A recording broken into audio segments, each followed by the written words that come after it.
Vilma Santos, hoping and praying for the best, supporters ni Ate V, lantaran ang kampanya sa national artist.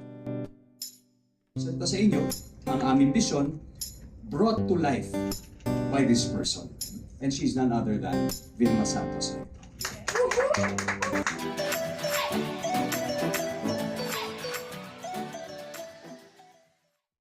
Isinulong kamakailan ng Liga ng mga Aktor sa Pilipinas na Aktor PH na ideklarang national artist si Vilma Santos.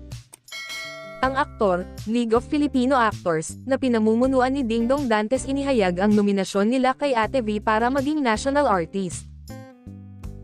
Hindi karaniwang isinasa publiko kung sino-sino ang mga nominated bilang national artist. Iyon ay upang bigyang laya ang Pangulo ng Pilipinas na magpahayag kung sino ang gusto niya. After all, siya naman ang gagawa ng deklarasyon sa pamamagitan ng isang EO, hindi naman ang nag-nominate. Ayon sa isang NCCA insider, bawal i-divulge ng kanilang ad hoc committee kung sino-sino pa ang nominado para sa susunod na batch ng pambansang alagad ng sining. Ang maganda sa nominasyon ni Ate V, yung mismong sektor na pinanggalingan niya ay nagkakaisa na dapat siyang maparangalan. Natutuwa naman ang mga Vilmanians fans, kung magiging national artist nga naman si Ate V. Suportado ni Congressman Richard Gomez ang nominasyon sa Star for All Seasons na si Vilma Santos para maging national artist.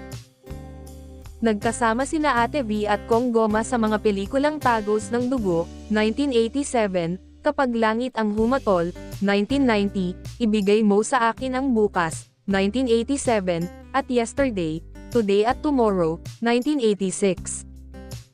Inilahad ni Star for All Seasons na si Ate Vilma Santos na My Heart is Full matapos siyang i-endorso para gawing national artist ngayong 2024.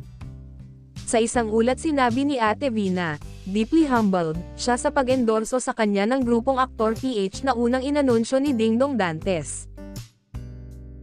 Hoping and praying for the best daw si Ate V sa kung ano man ang magiging pinal na desisyon kung makahirang nga siyang national artist, at sumunod kay superstar at national artist Nora Honor. Nangako ang Star for All Seasons na walang tigil siyang susuporta para sa ikauunlad ng Philippine entertainment industry. Sa ginanap na media conference ng Aktor PH, binasa ni Dingdong, isa sa mga opisyal ng Aktor PH, ang mensahe sa pagnomina kay Ate V bilang national artist. Ilan sa mga hindi mabilang na pelikula ni Vilma ang True Disney It kung saan nakuha niya ang kanyang unang acting award bilang Best Child Actress noong 1963 FAMAS Awards, Darna, 1973, at Jezebel, 1973. Marami ring pelikula na tumatalakay sa usapin ng lipunan at pamilya ang nagawang pelikula ni Ate V gaya ng Relasyon, 1982, Sister Stella L, 1984, Dahil Mahal Kita, The Dozere Cortez Story, 1993, at Anak, 2000, at When I Met You in Tokyo, 2023. Bukod dito, sumabak din si Ate V sa public service, bilang mayor ng Lipa, gobernador ng Batangas at miyembro ng House of Representatives sa ika-6 na Congressional District ng Batangas. Ang National Commission for Culture and the Arts at Cultural Center of the Philippines ang sasala sa mga nominado na idedeklarang mga bagong national artist.